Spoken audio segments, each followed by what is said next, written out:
Welcome to the Learning Pines YouTube. We hope this video helps. In this video, I will explain how to replace your Kia Sportage key fob battery. This is a straightforward task that you can easily do yourself at home.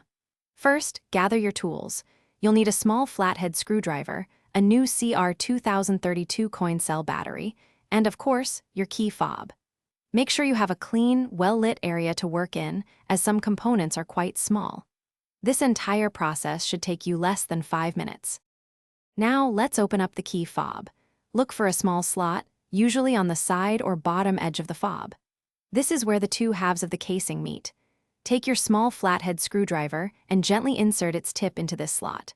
With a slight, careful twist of the screwdriver, you should hear a small click as the two halves begin to separate. Continue to carefully pry them apart until the fob is fully open, revealing the internal circuit board and battery. With the key fob open, you'll see the old battery. It's typically a CR2032 coin cell. Before you remove it, take a quick mental note of its orientation, specifically which side is facing up. Usually, the positive side, marked with a plus sign, faces upwards. Use your small flathead screwdriver to gently pry out the old battery. Now, take your new CR2032 battery and insert it into the compartment, ensuring the positive side is facing up, just like the old one. Make sure it's seated firmly. Finally, it's time to reassemble your key fob.